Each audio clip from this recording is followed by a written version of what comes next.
नमस्कार दोस्तों, आज के इस वीडियो में हम पढ़ेंगे चैप्टर 36 ऑफ सीआरपीसी। सीआरपीसी का चैप्टर 36 लिमिटेशन की बात करता है। हम सबसे पहले समझेंगे कि लिमिटेशन को इस चैप्टर में 36 को क्यों सीआरपीसी में इंक्लूड किया गया, इसके पीछे ऑब्जेक्ट क्या है। तो जो मेन ऑब्जेक्ट है सीआरपीसी में चैप्टर 36 लिमिटेशन इंक्लूड करने का, वो है कि end of limitation to achieve end of litigation, and second कि जो लॉ है वो ऑलवेज हेल्प करता है विजिलेंट पर्सन की, न कि डोरमेंट पर्सन। मतलब कि कानून केवल ऐसे व्यक्तियों की मदद करता है जो अपने अधिकारों के लिए जागरूक है, न कि ऐसे व्यक्तियों की जो अपने अधिकारों के लिए जागरूक नहीं है। तो ये दो मेन पॉइंट है। ये है ऑब्जेक्ट कि क्यों इस चैप्टर को सीआरपीसी में इंक्लूड किया गया। अब बात करते हैं इस चैप्टर के बारे में। तो चैप्टर 36 सीआरपीसी में सेक्शन 467 से लेकर 473 तक प्रोवाइड किया गया है। जो इसका पहला सेक्शन 467 बात करता है डिफिनीशन की। किसकी डिफिनीशन की बात करता है? ये बात करता है पीरियड ऑफ लिमिटेशन की डिफिनीशन की। सेक्शन 467 चैप्टर 4 सेक्शन 467 ये बात करता है कि पीरियड ऑफ लिमिटेशन का मतलब ऐसा पीरियड जो कि स्पेसिफिकली प्रोवाइड किया गया सेक्शन 468 में।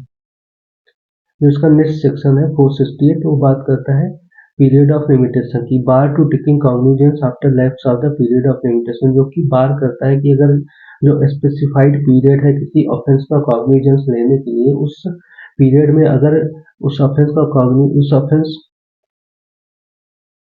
ऑफेंस के लिए कोई भी रेमेडी, जिस पार्टी के अगेंस्ट वो ऑफेंस हुआ है, उस पार्टी ने कोई भी रेमेडी कोर्ट से नहीं ली, तो उसके बाद वो कोर्ट में अपनी रेमेडी नहीं ले पाएगा, उसके लिए उसको बार कर दिया जाएगा। तो सेक्शन 468 यही बात करता है। अब बात करते हैं कौन कौन सा लिमिटेशन है ऐसे ऑफेंसेस में। तो सबसे पहली कैटेगरी का ऐसा ऑफेंस है जिसमें केवल फाइन प्रोवाइड होती है, तो उस केस में जो लिमिटेशन पीरियड होगा उस ऑफेंस का वो होगा 6 मंथ। दूसरी कैटेगरी है ऐसे ऑफेंस जहां पे इम्प्रिजनमेंट 1 साल तक की है, मैक्सिमम इम्प्रिजनमेंट 1 साल तक की है। तो ऐसे सारे ऑफेंस का पीरियड ऑफ लिमिटेशन होगा 1 ईयर। और थर्ड कैटेगरी ऐसे ऑफेंसेस की है जहां पे मैक्सिमम इम्प्रिजनमेंट 3 साल तक है, तो वहां पे जो पीरियड ऑफ लिमिटेशन होगा वो होगा 3 ईयर।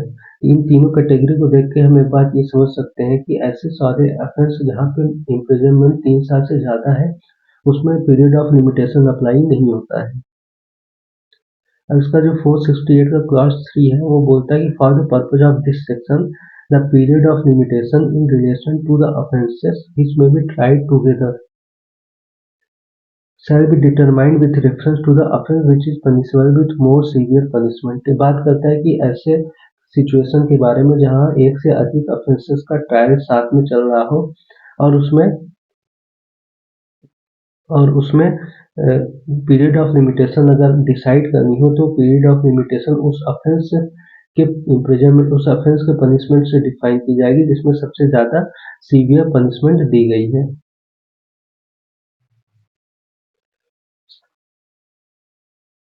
साथियों, इस चैप्टर का जो नेक्स्ट सेक्शन है वो सेक्शन 469 है, जो कि बात करता है commencement of the period of limitation.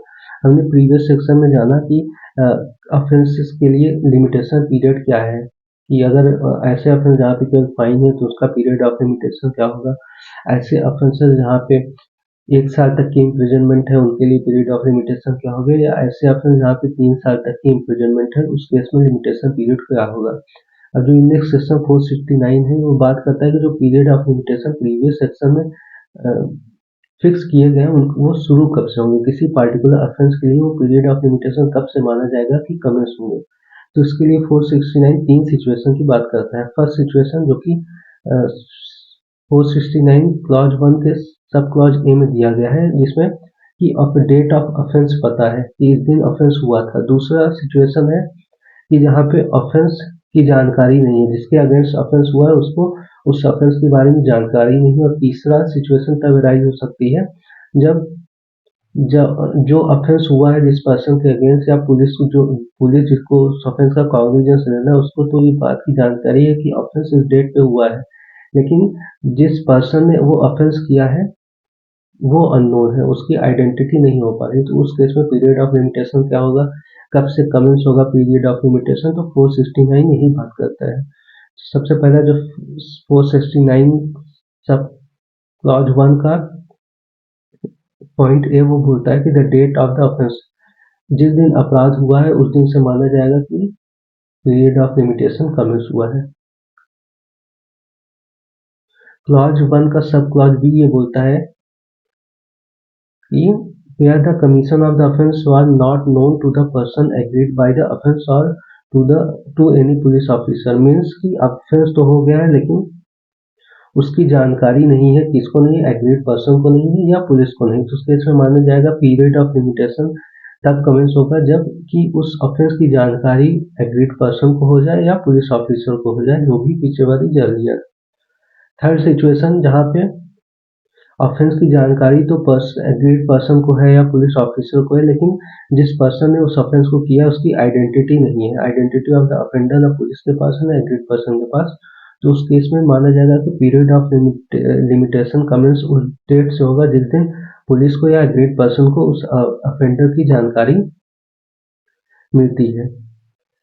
अब 469 का जो सब क्लॉज 2 है बात करता है in computing the set period the day from which such period is to be computed shall be excluded, मतलब ये बात करता है कि जिस दिन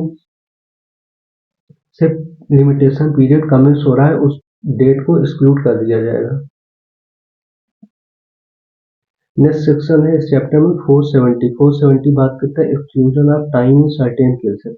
हमने प्रीवियसली सेक्शन में 469 में पढ़ा है commencement of the period of limitation, जो कि बात करता है कि पीरियड ऑफ लिमिटेशन कब से कमेंस होगा, लेकिन 470 बात करता है exclusion of time in certain case, जो पीरियड ऑफ लिमिटेशन उसमें कुछ ऐसे टाइम हुए जो कि एक्सक्लूड कर दिए जाएंगे, कुछ स्पेशल कंडीशन पे उनको एक्सक्लूड किया जाएगा, तो वही 3 कंडीशन के बारे में सेक्शन 470 बात करता है। जो पहली कंडीशन है वो ये है कि जहाँ पे जो एग्रीड पर्सन है उसने किसी गलत कोर्ट में अपना केस फाइल कर दिया, वो चाहे फर्स्ट इंस्टेंस मतलब ट्रायल कोर्ट हो या अपीलेट कोर्ट हो या रिविजनल कोर्ट हो, अगर किसी भी कोर्ट में वो ड्यू डिलिजेंस से उस कोर्ट में केस फाइल कर देता है तो उतना टाइम जहाँ जितने टाइम तक उस कोर्ट में वो पेंडिंग रहा वो केस उतना टाइम जो एक्सक्लूड हो जाएगा पीरियड ऑफ लिमिटेशन में।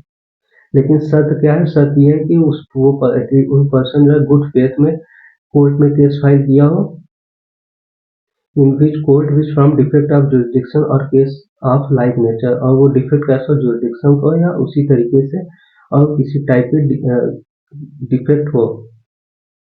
अब इसका 470 का क्लॉज 2 डील करता है where the institution of prosecution in respect of an offence has been stayed by injunction or order, जहाँ पे किसी पर्सन के अगेंस्ट केस फाइल करने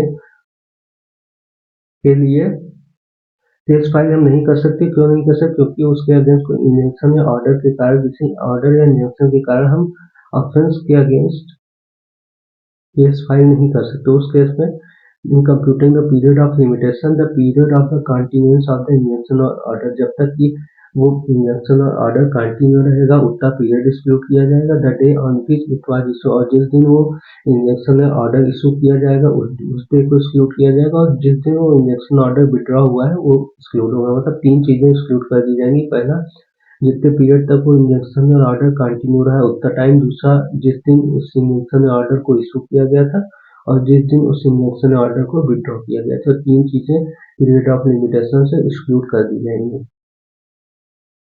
इसका क्लॉज 3 बात करता है ऐसे टाइम को एक्सक्लूड करने के लिए जहाँ पे किसी ऑफेंस को प्रोसिक्यूट करने के लिए कंसेंट की जरूरत है या प्रीवियस सैंक्शन की जरूरत है गवर्नमेंट की या किसी अदर अथॉरिटी की। तो जितना टाइम गवर्नमेंट या अदर अथॉरिटी के सैंक्शन प्राप्त करने या कंसेंट प्राप्त करने में लगेगा वो भी टाइम एक्सक्लूड किया जाएगा। जो इसका एक्सप्लेनेशन इसी चीज को डिटेल में बताता है कि कौन कौन से टाइम को एक्सक्लूड किया जाएगा कंसेंट के लिए। तो the day on which application was made for obtaining the consent और सैंक्शन, जिस दिन एप्लीकेशन फाइल की गई है कंसेंट या सैंक्शन प्राप्त करने के लिए वो उस डेट को एक्सक्लूड किया जाएगा। दूसरा, the date of receipt of the order of the government और अदर अथॉरिटी, और जिस डेट को कंसेंट ऑर्डर रिसीव हो रहा है इस गवर्नमेंट अथॉरिटी का वो एक्सक्लूड किया जाएगा। मतलब उतना टाइम 3 चीजों के बारे में बात कर रहा है। क्लॉज 3 पहला ऐसा टाइम जो कि जितना टाइम लगा है पार्टी को कंसेंट ऑर्डर प्राप्त करने में वो एक्सक्लूड होगा। दूसरा, जिस दिन उसने एप्लीकेशन जिस डेट पे फाइल की है वो डेट एक्सक्लूड होगी, और जिस डेट को उसको रिसीव हुआ है कंसेंट वो एक्सक्लूड किया जाएगा पीरियड ऑफ लिमिटेशन से। सब क्लॉज 4 इसका बात करता है, क्लॉज 4 सेक्शन 470 का, इन computing the period of limitation the time during which the offender has been absent from India or from any territory outside India which is under the administration of central government। सब class 4 बोलता है कि ऐसा time वो time भी exclude होगा जिसमें जो ऑफेंडर है वो इंडिया से एब्सेंट है या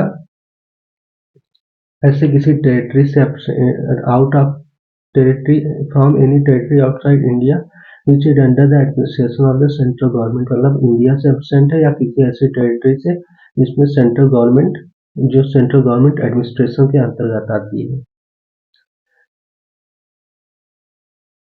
या ऐसा टाइम भी एक्सक्लूड किया जाएगा पीरियड ऑफ लिमिटेशन से जिसमें जो पर्सन है अपने अरेस्ट को अवॉइड कर रहा है या एक्सकॉन कर रहा है, फरार है या कंसीलिंग हिमसेल्फ या अपने आप को छुपा रहा है, तो ये सारे टाइम जो है पीरियड ऑफ लिमिटेशन से एक्सक्लूड कर दिए जाएंगे।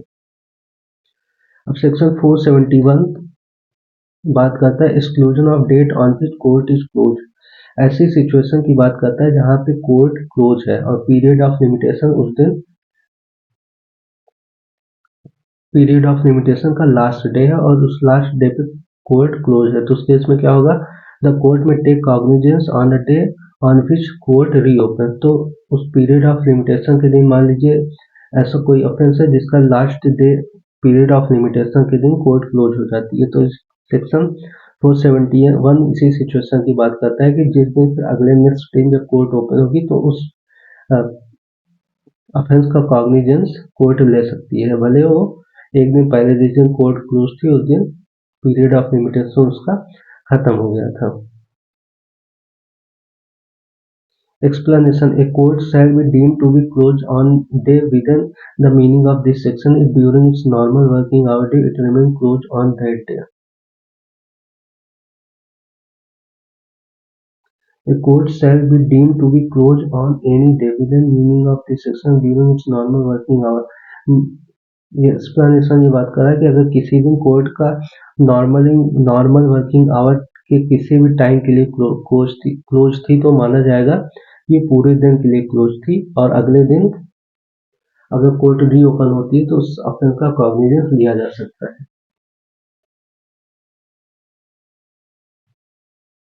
सेक्शन 472 बात करता है कंटिन्यूइंग ऑफेंस की लिमिटेशन पीरियड। ऐसे ऑफेंस की लिमिटेशन पीरियड की बात करते हैं जो कंटिन्यू हो रहे हैं, तो उस केस में in the case of continuing offence a fresh period of limitation shall begin to run at every moment of the time during which the offence continue. मतलब अगर कोई ऑफेंस जो कंटिन्यू हो रहा है तो उसमें जो पीरियड ऑफ लिमिटेशन की कमिटमेंट होगी वो माना जाएगा कि हर टाइम वो शुरू हो रहा है जब वो ऑफेंस हो रहे हैं, मतलब हर जितनी बार वो ऑफेंस हो रहा है उतनी बार time period of limitation commence हो रहा है, फिर पीरियड ऑफ लिमिटेशन कमेंस हो रहा है। सेक्शन 473 बात करता है extension of period of limitation in certain cases. Section 473 ऐसे दो सिचुएशन के बारे में बात कर रहा है जहाँ पे पीरियड ऑफ लिमिटेशन को एक्सटेंड किया जा सकता है। जो पहली सिचुएशन वो है the delay has been properly explained. अगर कोर्ट को जिस कार्य से डिले हुआ है उसको प्रॉपर्ली एक्सप्लेन कर दिया जाता है, कोर्ट ही सेटिस्फाई हो जाता है उसके कारण से, तो उस केस में पीरियड ऑफ लिमिटेशन को एक्सटेंड किया जा सकता है। दूसरा कंडीशन है कि that is necessary so to do in interest of justice. Period of limitation को एक्सटेंड करना इसलिए जरूरी है क्योंकि जस्टिस प्रोवाइड किया जा सके, तो उस दो सिचुएशन में कोर्ट पीरियड ऑफ लिमिटेशन को एक्सटेंड कर सकती है।